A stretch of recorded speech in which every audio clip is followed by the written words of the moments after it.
of dietandmedics.com. Subscribe and share our channel to get continuous updates on our upcoming lectures on evidence-based nutrition. Today we will discuss the natural treatment or nutrition therapy of gastritis. So first understand what is gastritis. Whenever we take food, our food is digested in the stomach through the gastric acid. Our gastric acid, stomach acid digests the food, and then food is passed into the intestine, and ultimately it is absorbed in the blood circulation. So the stomach gastric acid can also damage the gastric lining, mucosal lining or stomach lining. But there is a protection between the stomach acid and stomach lining. That protection we call that is mucous membrane. So there is a mucous membrane in between the stomach acid and mucosal lining. This mucous membrane that's actually secreted by glands present in the epithelial cells, and these glands secrete mucous membrane, and that actually protects the mucosal lining, stomach lining from the stomach acid. So when the breakdown of this mucous membrane occurs, what will happen? The stomach acid, and there will be no protection between the stomach acid and mucosal lining. Mucosal lining or stomach lining will become exposed to stomach acid. As a result, stomach lining the gastric acid can damage the mucosal lining or stomach lining, and as a result, inflammation can occur, and we call it that's a gastritis. So gastritis is itis mean inflammation. Itis mean inflammation, and gastric means stomach. So that is the inflammation of stomach lining. We call that is gastritis, and it occurs when the breakdown of mucous membrane occurs.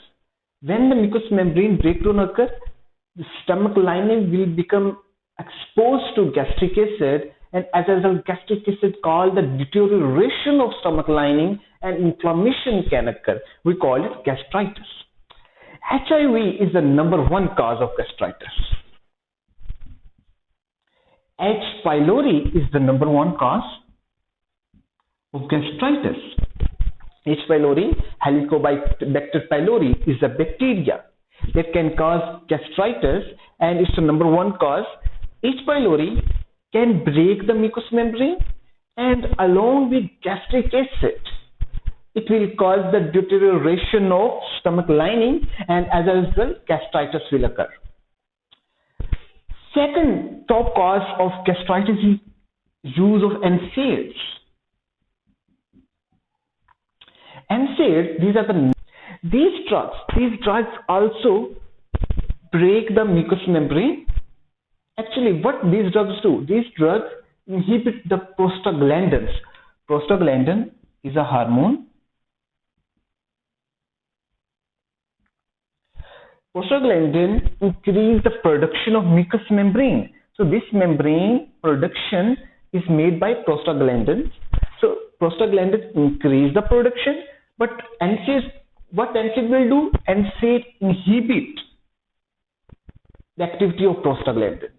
When the prostaglandins activity will be inhibited, as a result, mucous membrane chances will also be inhibited. So when there will be no mucous membrane, what will happen? As a result, stomach lining exposure to gastric acid will increase, and ultimately gastritis will also increase. So gastritis symptoms or inflammation of stomach lining will increase, and gastritis will occur. Along with this, use of alcohol, smoking, use of spices, that food that are highly seasoned with chili powder and pepper, caffeine, use of coffee and tea, all these things can increase the risk of gastritis. So when the gastritis will occur, symptoms like nausea and vomiting will appear. Malaise, lethargy is a common condition in the case of gastritis.